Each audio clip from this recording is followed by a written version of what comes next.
Black single mum is dragged away in front of her kids, unaware she's the new district attorney. Asterisk asterisk a mother's fight. The night Justice walked into the ER asterisk. It was a storm-soaked Tuesday in Cleveland Heights when Dr. Ava Chandler, a 36-year-old single mother of two, charged through the sliding doors of Lakeway Medical Center. Her youngest, Kalia, burned with fever, limp in her arms. Zoe, her older daughter, trailed close behind, clutching her mother's hand, eyes wide with worry. Only weeks before, Ava had been sworn in as the new district attorney of Cuyahoga County, a black woman. Sharp as steel, steady as snowfall. She had spent years battling injustice in courtrooms, but nothing prepared her for the fight that waited within those hospital walls. Inside, the lights flickered and buzzed overhead. The receptionist barely looked up. "Someone will be with you soon," she muttered. Ava's voice trembled, urgent but not raised. "My daughter is burning up. She cannot breathe. She keeps vomiting." The nurse behind the glass glanced at Kalia, then, without a word, reached for the phone. She did not ask questions. She did not move.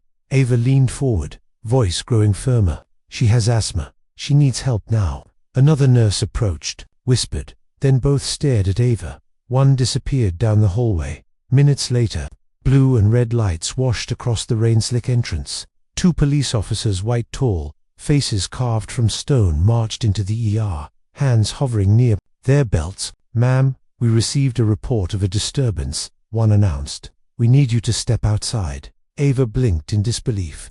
"My daughter is sick. I am here for medical help.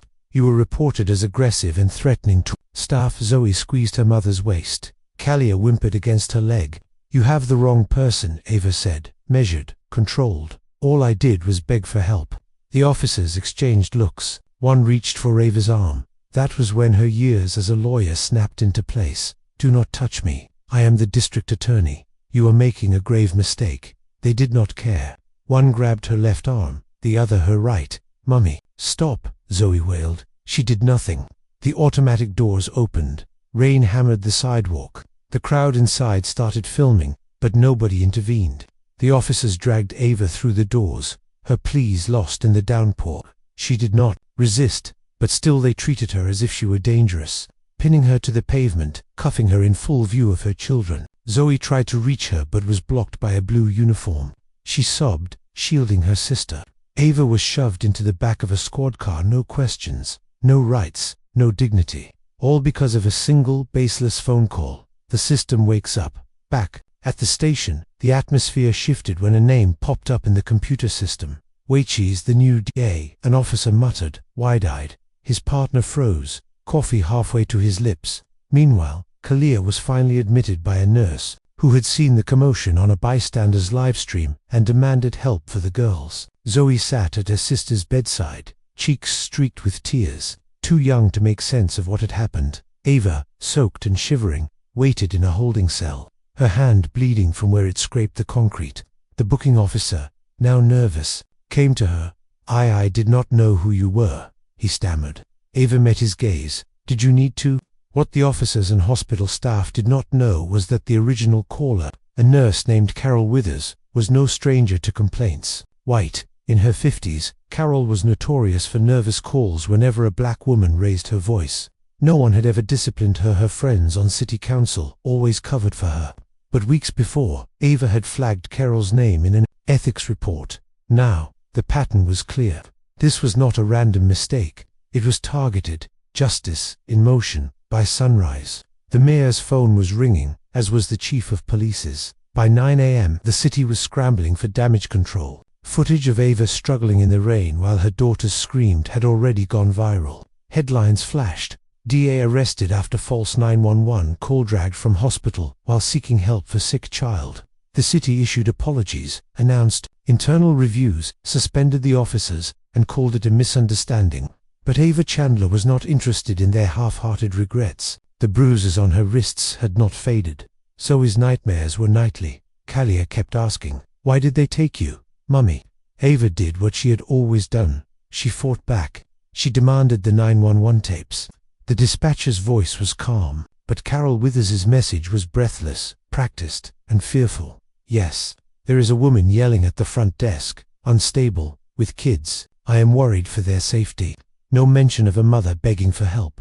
No mention of a sick child.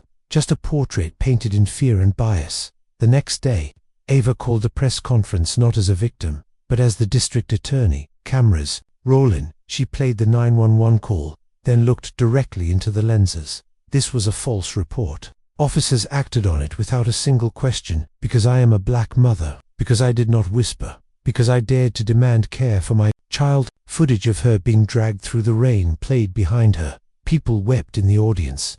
Even some officers watching live looked shaken. Ava did not shout. She did not need to. She had the truth, accountability and change. Carol Withers was placed on immediate leave not because the hospital cared, but because the boardroom was flooded with protests and calls. By the next morning, #they called her unfit trended nationwide.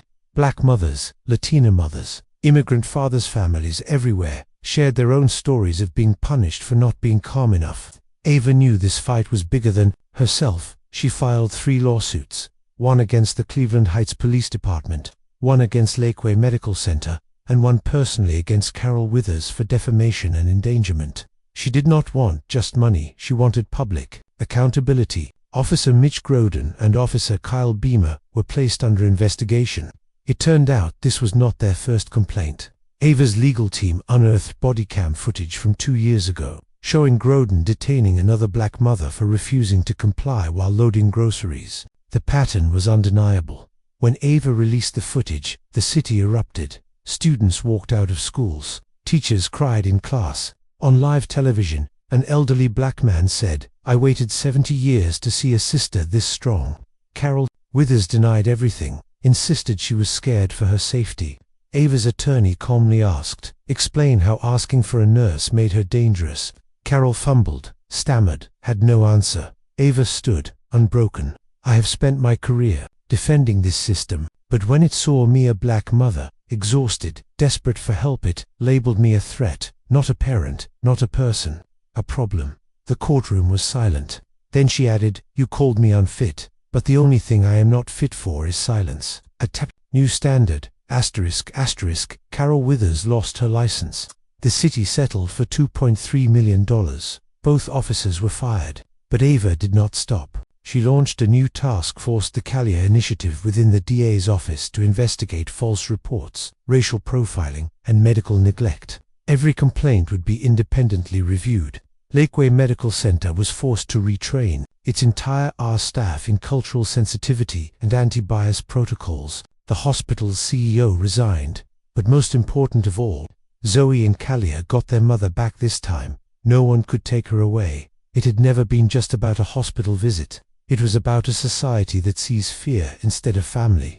Ava Chandler made sure they remembered, you do not get to define the worth of a black mother not with lies, not with fear, not with handcuffs. They called her unfit. She called them out. If this story hit you in the heart, if you have ever witnessed injustice and felt powerless, do not stay silent. Hit subscribe, because here, silence ends, and stories like Ava's find the justice they deserve.